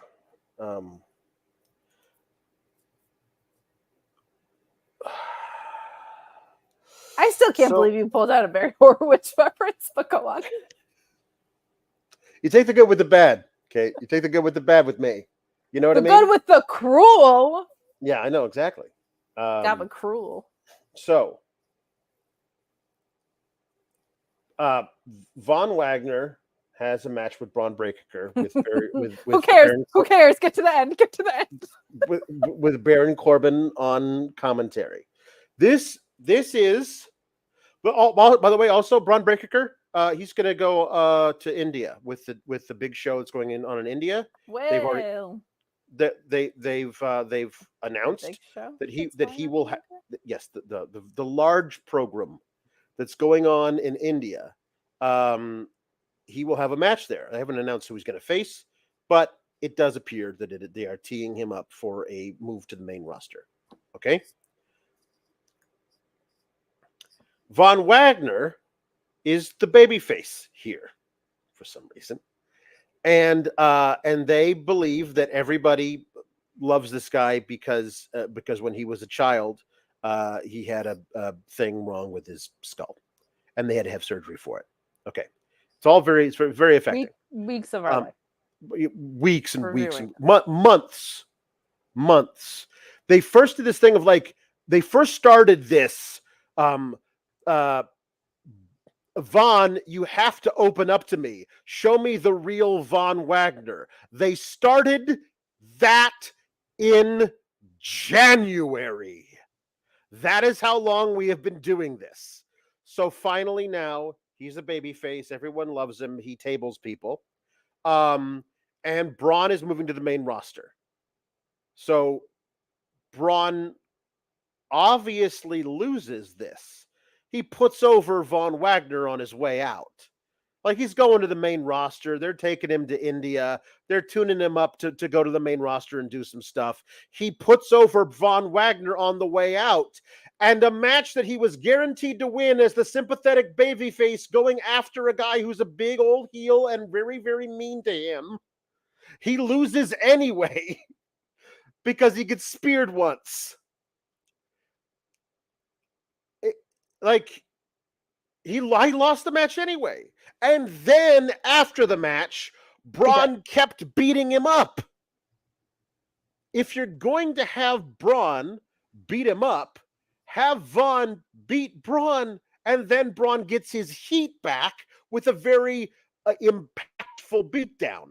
But they have so little confidence in this dude. They can't even book him to win a match that storyline tropes guarantee him to win.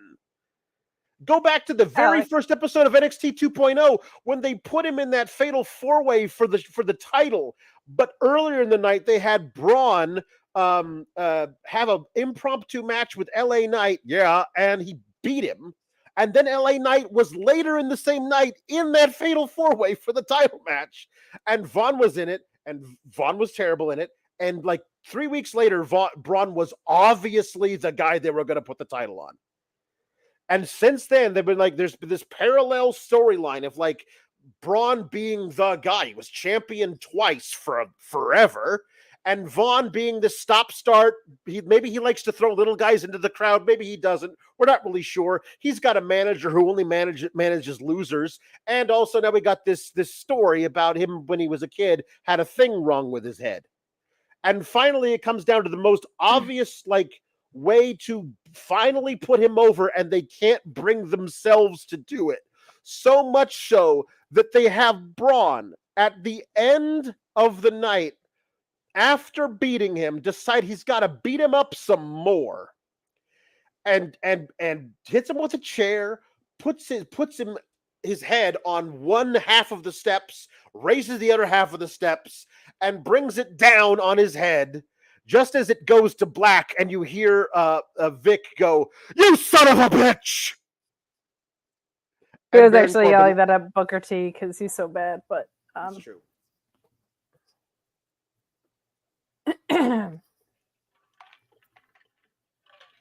What?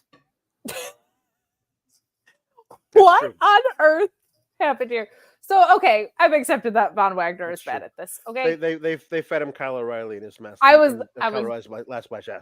And since then, it's been nonstop, just terrible. No, he, much like the Creeds, had the stipulation is in the match. Oops, no, it doesn't matter because Robert Stone was like, "I'm not going to manage you anymore if you lose," and then he lost, and he was like, "JK, yes, I am." Yep. And then we got these insufferable vignettes that were not funny, and he doesn't have comedic timing. He's like Dominic 2.0, where they're like, "Oh, he's ironically over," but like he can only do like a shoulder block and also throw people into things, and he can't even throw people into things because he gently caressed Braun Breaker as he speared himself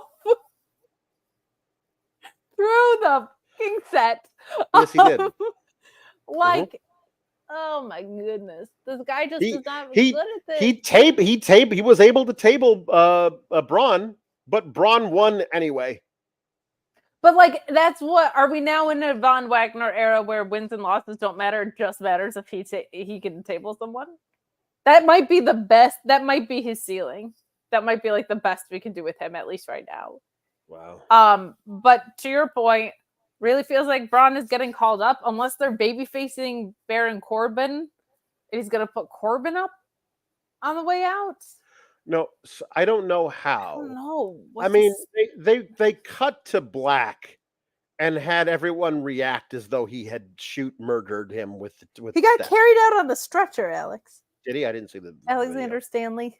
I didn't see the video of that. All I know is that when the screen cut to black, I started just cackling, just laughing so hard, and I it didn't stop till the start of this broadcast. Whipped out my phone and recorded it and send it to Luis and Kate of me 25 cackling. seconds long. 25 seconds of me cackling. I stopped it and continued. I stopped recording, but continued cackling. I love that Bron turns to Baron saying, "Hey, watch this." Like, what are you talking to me for? I don't care. Like, yeah, Baron Corbin was pretty good on commentary. Kill him. I don't care. You just murder him. I don't care. I told you from the get I didn't care about this angle, which was great. Bron is great, man. Like, call him up. Yep. Jim Pringle says Breaker killed a guy. He needs to lay low for a while. Nah, it's fine. He killed a man with a trident. So what it's going to be? Probably wanted for murder. I think somehow it's going to wind up Vaughn forces his way into and makes Baron Corbin versus Braun at No Mercy a triple threat. And then you have Baron Corbin versus Braun versus Vaughn. Versus Vaughn. And then Vaughn will win that match. Braun, Baron sounds like an old-timey Braun von Baron. Baron von Braun. That's what it is. Baron von Braun. Baron von Braun is a fantastic stable of German people. Baron von Braun. Imperium. Basically all over. The sworn enemies of Imperium are Baron von Braun. So yeah. Lord Almighty. So anyway, yeah, I do believe that that was what that seems to be what the play should be. Is like Braun's got to get his comeuppance for doing this to Vaughn, right? But yes, in story. Right, like it has to. I was excited this happened. Oh, it was the funniest thing I've ever seen. When it cut to black and you just hear Vic Joseph go, "You son of a bitch!" It was just, oh my god, it's so funny. It was so funny. It was the funniest thing. Because they really believe that we care about Von Wagner, and I do not believe anybody does outside of the 300 people that go to see. Oh my god, the Performance Center. Stop. Yeah. This is the thing. Like, I do believe that just like Ora Mensah, he will show up with a bandage around his head, and have a match at No Mercy. Do you want to tell the people on the main who else had a bandage on their head of what you said about it on Sunday? Mm-hmm. Yeah, the Bryan Danielson. One of my favorite sentences ever uttered. He protected the honor of a 70-year-old man, and 90 minutes later, wearing a bandage around his head, he escorted a complete psychopath to the ring. Bryan Danielson is all of us. This is one of my favorite pro wrestling sentences that's ever been said. Mm-hmm. Or Byron Donaldson, if you listen to Ricky the Dragon's people. Byron Donaldson. A murder happened, and Corbin's first words afterwards was the following: "That is next level." He's not wrong. That is next level. That is next level. That is next level. It didn't even happen in the parking lot. It happened right there, right in front of us. Darren Lloyd says that HBK went full Impact Wrestling with that ending. That is, we are in the Impact zone. Impact always kills off people when they leave the company. And then when they return kind of as zombies sometimes. It's great. Luis bringing up the very important point that in several years, when Vaughn's kids are wrestlers with AEW, Christian will cut promos on them about their dead father. Oh, that's a very good point. Yeah. When he sat down at the scrum, and the first thing Christian said was, "How is everyone's father?" How's everyone's father? Yep, there you go. It's good. So next week we not only get Becky Lynch versus Tiffany, we get Ilja versus Wesley, we get Tyler Bate versus Axiom, and we have a friend of the show who's going to be there maybe It's Really Brian says, hope I get to go next week. FYI, the shows are free, but you got to jump through hoops. There's an email list, and if you reply, you get picked. You have to park at Full Sail and get bussed to the PC. I have to go straight from work, so I haven't gone since Roadblock. Well, next week with Becky Lynch there feels like one you should try and get to. That is, there's also a Facebook group for tickets. Yeah. Just so you know. Corey David with a very important question. Kate, what is your Meta 5 color? Oh gosh. What should my Meta 5 color be? I can't be purple, obviously. No, it can't be purple. Should I don't even know. It's like blue, yellow. Is it like it's like fuchsia? It's like a weird like pinky purple. Yeah, it's kind of like the Yeah. over and there. I don't know what's the fourth one? Teal? What should yours be? It's a good question. I feel like it should be the light green that's right here. Oh, okay. Like a lime green? Yeah, a little lime green. Cool. Elite Biscuit says, off topic, but rewatch Survivor Series 2019 today. Wild pay-per-view to watch in hindsight. Which one's 2019? Was it the egg one? Please tell me it's the egg one. Oh, it's Keith Lee. Oh my god. That's Keith Lee and Roman. That's what that one is. I think it's that one. Pretty sure it's that one. I'm pretty sure the egg was 2021. Yeah. And 2020 was pandemic. Yeah. No. Yeah, pandemic was 2020. What happens with time? Yeah. Blue, yellow, green, fuchsia. Yeah. So is meat a color? No, it's just a fun chant these days. Mm-hmm. All right. Blue, yellow, green, fuchsia. What should I be? Okay. If green is taken, what color should I be? I'm having an identity crisis. I don't know. Because yellow is already taken. That should be you for the blonde. But yeah. Yes. In the Weeds is interviewing Alex Shelley, Impact World Champion, tomorrow. Yes, that is a big deal. Tuned into In the Weeds. Yeah. The Keith Lee Survivor Series was 2019. That was a big one. White, because you're a saint, unlike Alex. Oh, well, Bill. You're so wrong, but thank you. Jadam B. Farm says, the two of you and your takes are just wonderful. Thanks for always bringing a smile to my face. Appreciate you. We appreciate all of you in the SGS. We do. Thank you so much. Yeah, Adam Cole versus Pete Dunne was in Survivor Series 2019. Lord Almighty, that's a good rewatch. That's a really good rewatch. That's a great one. I still think when pay-per-views were mid. Man, it's just that the Keith Lee and Roman stuff was so good. Delicious. So good, man. Puns. Jimmy Pringle says, that makes you a princess. We the ones. I don't know if that's actually a pun, but yeah. True Infamous says, MJF's Triple B, Big Beach Ball. True Infamous says Teddy Long Beach. That's very good.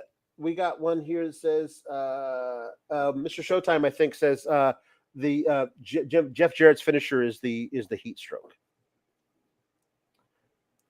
It's a good pun, but I can't stand it. And then he says, no, better. Heat stroke Jim Duggan.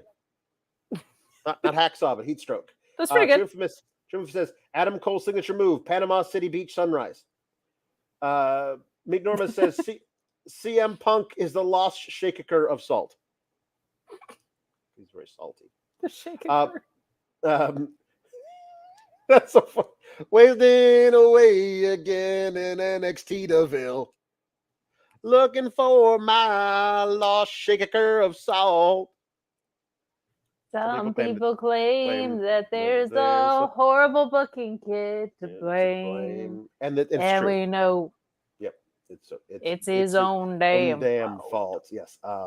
Bad Rocket says trouble in Cheeseburger in Paradise. Oh, cheeseburger. I love CB. Tom LaValle says, fun fact, Come Monday was about his truck. The song Come Monday, where he's like, he said the song is about how much he misses somebody. He's been on tour, and come Monday he'll be back with them. And apparently We have been told it's about his truck. Like, I don't want to besmirch the good name of somebody who just passed, but like, that's not making me be like, oh, I gotta dive into that catalog. It's a really fun song. Now that I know it's about his truck, it's not as fun. That's fair. Thank you for sending in a chat to ruin everything. Mr. Showtime says Dalton Sandcastle and the Buoys. That's good. That's really good. Lieutenant Photo says Fiji Dolan. Insert clever Tegan Knox pun says Teagle Knox. Very good. Like a seagull? Like a Teagle. Teagle. Chris Pereira says the Veers start coming and they don't stop coming. Well, the Veers start coming and they don't stop coming. They'll get repackaged and hit the ground running and then stop again. True Infamous says Sandman Adam Page. You could just do Sandman, but I'll take it. Aaron H says the Endless Summer Ray. Chris Pereira says Doc Lesnar. True Infamous says Beach Ball Mike Bailey. That's a good one. That's so a good one. Chris Pereira says Finn's Balor. True Infamous says you're a bad captain. No, I said that myself. Rhea's finisher, the Rip Current. That works. It's basically, it could just be it. Yeah. Electric Mayhem says Drew McBoatface. Wags says authors of Please Can We Go Down to the Next Match? Okay, I feel bad about that one. Electric Mayhem says Blue Sky Blue. That works. We'll take it. True Infamous says Damien Sandow. True Infamous says Johnny Swimmer. True Infamous says Judgment Daytona Beach, Florida. Jesse the most Ozog, I've ever liked Judgment Day. Says a walking trip around the sun. I don't get it. Sure. We might as well be a walking trip around the sun. Maybe. Do you want to let's just laugh really hard like we got it. Nailed it. Luauville says Techno Tiki 2000. Electric Mayhem says The Amazing Red Tide. True Infamous says Sandy Rose. Ricardo says Drop Toe Hold My Beer. True Infamous says Clash at the Sandcastle. Mr. Showtime says Hang 10 Adam Page. That's still so good. Lieutenant Photo says Ted DiBiase, the $1 million Sand Dollar Man. And Chris Pereira says Soraya was looking kind of dumb with her finger and her thumb in the shape of an L on her forehead. R.I.P. Steve Harwell. Well done. Okay, we got a few jukeboxes here. Let's do these here. Orion Ben wants Tiffany to do the whole Big E meaty men slapping meat rant. Oh my gosh. I want holy meat chants in the chat because that was the funniest thing in the world on Sunday. So good. I want to see two big men with big yitties with big chests and big muscles bumping meat. You can have your 5-star classics. You want your 30-minute classics? Not me. Big meaty men slapping meat. So good. It's the best. You gotta look up the clip if you don't know it though, because Xavier Woods just cackling in the background. Mm-hmm. It's just like, it's so good. It's so funny.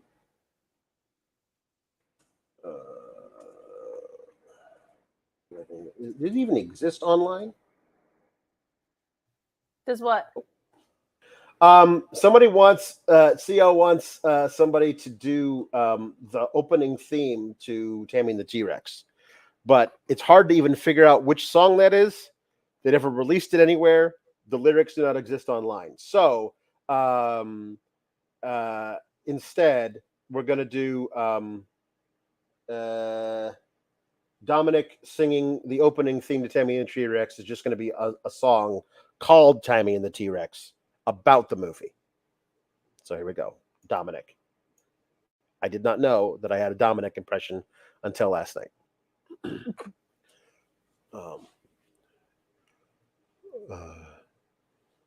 Cut me open, take my brain out my head, because lately I can't stop thinking about you in my bed, trying to tell you how I feel, but these words don't make sense.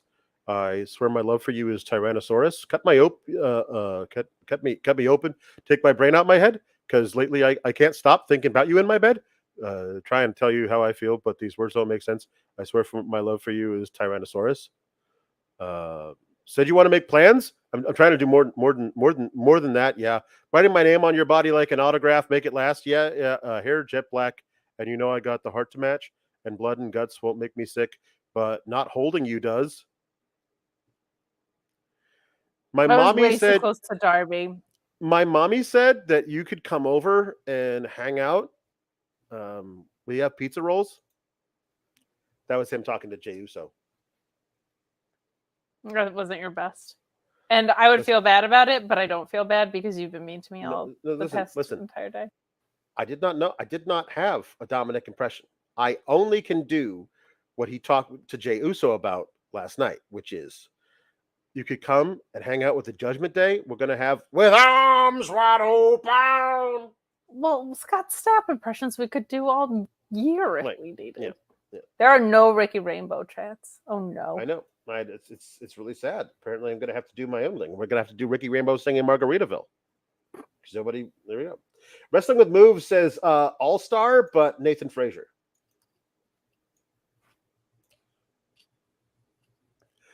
Somebody once told me the world is going to roll me. I ain't the sharpest tool in the shed. She was looking kind of dumb with a finger and a thumb in the shape of an L on her forehead. Well, the years stopped coming and they don't stop coming. Fit through the rules and they hit the ground running. Didn't make sense not to live for fun. Your brain gets smart, but your head gets dumb. So much to do, so much to see. So what's wrong with taking the back streets? You would never know if you don't go. You never shine if you don't glow. Hey now, you're an all-star. Get your game on, go play. Hey now, you're a rock star. Get your show on, get paid. All that glitters is gold. Only shooting stars break the mold. And Bob's your uncle.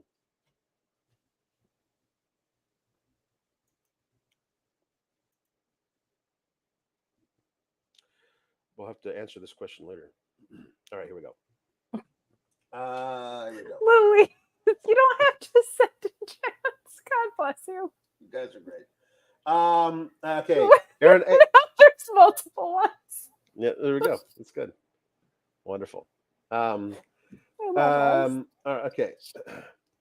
Tom LaValle says, sings Jimmy Buffett's Why Don't We Get Drunk and Screw? It's Walter. There we go. Yeah, I really do appreciate the fact you're sitting here. Your voice sounds so wonderful, but your face don't look so clear. So barmaid, bring a pitcher. Another round of brew. Honey, why don't we get drunk and screw? Why don't we get drunk and screw? I just bought the water build, a better bed filled up for me and you. They say you are a snuff queen, honey. I don't think that's true. So why don't we get drunk and screw? Why don't we get drunk and screw? I just bought the water bed filled up for me and you. They say you are a snuff queen, honey. I don't think that's true. So why don't we get drunk and screw? Yeah. Was he just like a lovable alcoholic? Like, I just don't know a lot about Jimmy Buffett, but all of it sounds like it.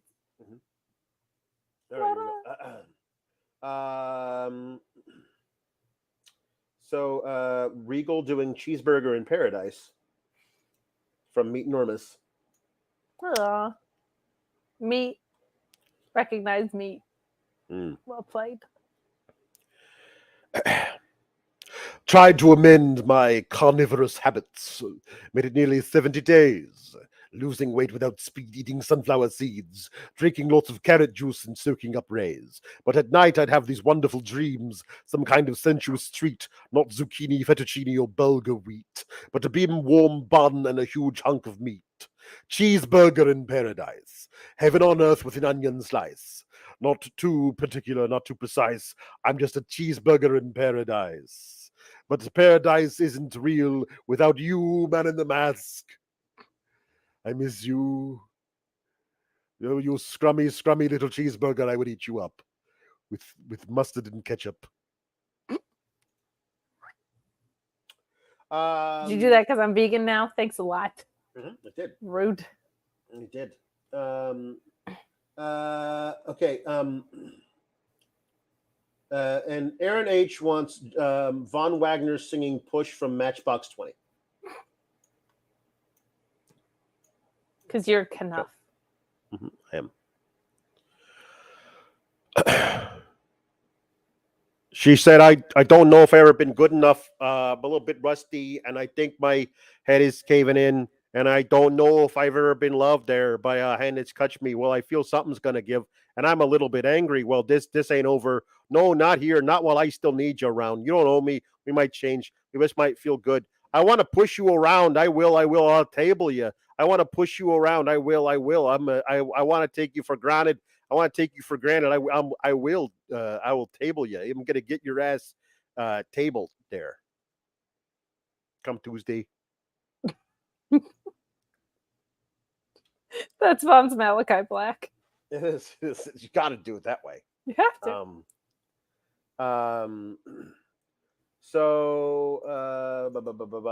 Meat Normus asks Ricky Rainbow's favorite meat.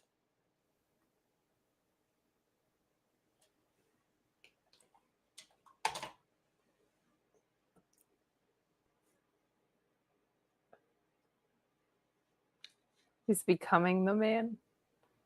Ricky, have you been in Hawaii? I've been on vacation, love. Oh, congrats. I'm so glad you took some time out for yourself. Like Jeff Cobb, I've done a tour of the islands. It's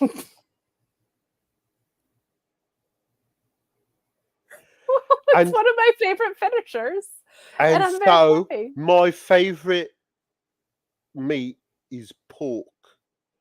Because I don't know if you've ever been, but they roast a whole pig there right on the beach, and then it's very succulent. It makes me kind of sad, honestly. Oh no, it's wonderful. Listen, he's not a nice pig. Oh, it's a mean pig. They make sure they choose the one that's been mean to all the other pigs, and then that's the one that they fry up for you. I know what it's like to have someone just be mean to you for no reason for 24 hours straight, so. I will sing for you, Ali C. Hold on. I've got two, so I feel like I'll do one. This is a bigger bedtime story for this. For my friend Jimmy Buffett, R.I.P. Jim. Did you know him? Oh yeah. We used to go. We used to do tours of the islands together. Oh, which is actually my first one that I've done without him. Oh, a nice little tribute. What is it? You guys and Jeff Cobb, or? No, I was just referencing his finishing maneuver. I've never met the man. That would be a hell of a trio, Jeff Cobb, Ricky Rainbow. Would be. There would be I feel like we could possibly beat the Acclaimed. The trio of me and Jeff Cobb. And the corpse of Jimmy Buffett. We'll just prop him up in the corner like Weekend at Bernie's. Right, here we go. Nibbling on sponge cake, watching the sun bake. All of those tourists cover with oil. Strumming my 6-string on my front porch swing. Smell those shrimp, they're beginning to boil. Wasting away again in Margaritaville. Searching for my last shaker of salt. Some people claim that there's a woman to blame, but I know it's nobody's fault. Don't know the reason I stayed here all season. Nothing to show but this brand new tattoo. But it's a real beauty, a Mexican cutie. How it got here, I haven't a clue. Wasting away again in Margaritaville, searching for my last shaker of salt. Some people claim that there's a woman to blame. Now I think, hell, it could be my fault. I blew out my flip-flop, stepped on a pop-top, cut my heel, had to cruise on back home. But there's booze in the blender, and soon it will render that frozen concoction that helps me hang on. Wasting away again in Margaritaville, searching for my lost shaker of salt. Some people claim that there's a woman to blame, but I know it's my own damn fault. Thank you. I miss you, Jim. All right, and now in honor of the American Dragon, we're going to do final countdown. Luis Pulido has what I don't. I just can't stop picturing the Acclaimed and Billy Gunn versus Jeff Cobb, Ricky Rainbow, and the corpse. It would be a hell of a match. It would be. No, if you can keep Bowens out of the ring, I think you've got a real shot there. No, because because the corpse of Jimmy Buffett has a hell of a hot tag. Of course, yeah. No, I would expect. You don't want to see him get fired up. No. Oh no, page not found. I can't find it. It's not there. The lyrics for final countdown lyrics. I don't usually do my own Googling. I'm gonna try here. Lyrics. Wasn't it Luis's request? Yeah, it was, but he gave me a bad link. Here we are. All right. Here we are. So I put it over. What did I put? There we are. We're leaving together, but still it's farewell. And maybe we'll come back to Earth. Who can tell? I guess there is no one to blame. We're leaving ground. Leaving ground? Will things ever be the same again? It's the final countdown. The final countdown. Oh, we're heading for Venus, and still we stand tall, 'cause maybe they've seen us and welcome us all. Yeah. With so many light years to go and things to be found, I'm sure that we all miss her so. It's the final countdown, the final countdown, the final countdown, the final countdown. Oh, the final count. It just says final countdown a lot. But honestly, there's so many countdowns. I'm not even sure which one of them is the final one. I think it's the very last one, Ricky. Ricky, what is your finishing move? Jeff Cobb has the Sword of the Islands. You have. It's the end of the rainbow. That's what. And what's the corpse of Jimmy Buffett? It's the shaker of salt. He just throws salt in your eyes. It's better. That's better than Muda Mist. I'll tell you what. Yeah. Oh, that's much better. Much better. The pot of gold. The pot of gold. That's very good. This is good. You're a legend. Right. No, it's not. It's not better. It's not. I like this one though. I'm ready for the Max Caster rap about your trio. Yeah. Rainbow meat. Rainbow meat. Rainbow meat. Rainbow meat. I mean, Jeff Cobb being in there, you got some meaty men in there slapping meat. Yeah. Mm-hmm. I love your poo too, Audi Cease.